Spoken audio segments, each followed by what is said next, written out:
In today's video, we're using some leftover ingredients to make these delicious shrimp enchiladas. They are perfectly cooked, they are perfectly seasoned.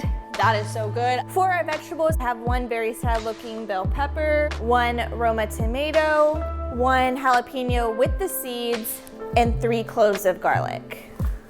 All right, now that my jalapeno, onion, and garlic are cut up, I'm just gonna set these to the side because I will be cooking these all together. I'm gonna do the garlic first, but I don't want all that juice yet of the tomato. Now you could definitely do like rotel. That's what I normally do, but again, I had this tomato in my fridge from like another recipe. I didn't want it to go bad, so I'm just gonna go ahead and use it. For our shrimp, we're using the 1 pound bag from Walmart. These are the large ones that I went ahead and detailed. Now you could definitely leave your shrimp whole like this if you would like, but I'm gonna go ahead and dice mine up just because I feel like in the enchilada, it'll just be easier to eat, I guess. That way you don't have that big old bite trying to pull away, but you could definitely leave them whole if you would like to. For our seasonings, we'll need 1 tablespoon of chipotle chili pepper and 1 teaspoon of paprika, 1 teaspoon of cumin, half a teaspoon of garlic powder, half a teaspoon of oregano, and a dash of salt. We're just gonna stir this together and set to the side. Once our cast iron is heated up, I'm gonna go in with 1 tablespoon of butter, and we are just gonna let this melt down. Once melted, add in your garlic.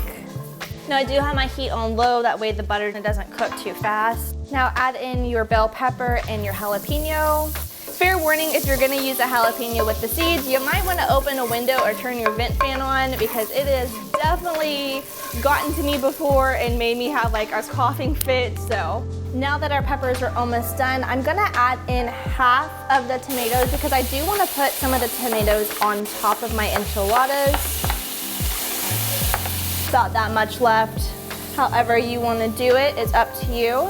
This is only gonna cook for just a couple of minutes. I just wanna kind of, I guess, heat up the tomatoes, but not like fully cook them. Now for our seasoning that we have already mixed up, I'm just gonna sprinkle a little bit of this into our peppers. To the side of my stove that y'all hardly ever see, we're gonna pour in 1 cup of heavy whipping cream, followed by 1 tablespoon of all-purpose flour. Now I'm gonna use my silicone spoon, or you could use a whisk. This way it doesn't scratch the bottom of my pan because I have done that already and it really sucks. But I just have this on a low heat and I'm just gonna kind of whisk it together until that flour is incorporated. So in the spirit of using items that I need to use up, I'm gonna add in 1 can of green chilies. While our sauce is cooking down, I'm gonna go ahead and add in my shrimp, that way that it can cook all together with the peppers.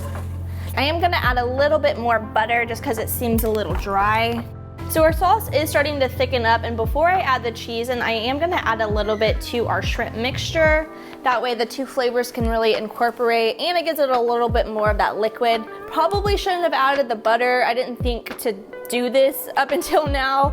And let's add in our seasonings. I was thinking I was gonna add some of the seasonings to the cheese sauce, but adding those green chilies in, it really gave it like a good flavor, and I didn't want it to be too spicy or too overpowering to the shrimp. And we're gonna sprinkle in our Monterey Jack cheese. So I might have to add a little bit more of the heavy whipping cream. All right, that looks a whole lot better. To our baking dish, I am just gonna spray the bottom. You could definitely grease this up with some melted butter if you would prefer, but I gotta get rid of this, so I have a little bit left. And then for my tortillas, I'm using the Mission Zero Carb. They are pretty small, so I'm gonna see how much I can actually get in there. So I am just going to scoop my shrimp mixture in there. That is probably too much, but that is fine. Attempt to roll it. This is very hot, so be cautious. That is definitely gonna spill out, but that is okay. Why is it that I make the biggest mess every time I cook? If you've ever cooked and not made a mess, like, you are special. Let me know in the comments down below if you've ever done that, because I think it's impossible. So let's go ahead and pour over our cheese sauce. Give it a good stir because it has been sitting for just a little bit. Definitely more cheesy than saucy, but that should be okay once we put it in the oven. So I'm just gonna get a nice layer right on top of these.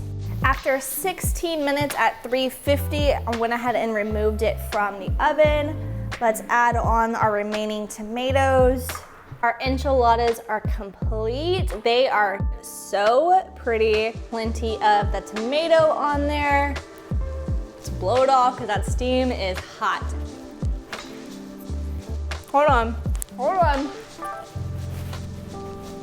We did something there. Ooh, right there on the end, that heat. These are so good. The only thing that I might change, of course, getting bigger tortillas, would maybe be frying them just a little bit before we added everything in it, but they are perfectly cooked. They are perfectly seasoned. That is so good. I'm gonna go and eat this entire plate. Do not judge me. If you need some more dinner inspiration, check out this video here of my creamy crawfish dish. That is another one that the flavor is amazing, and I will catch you guys there.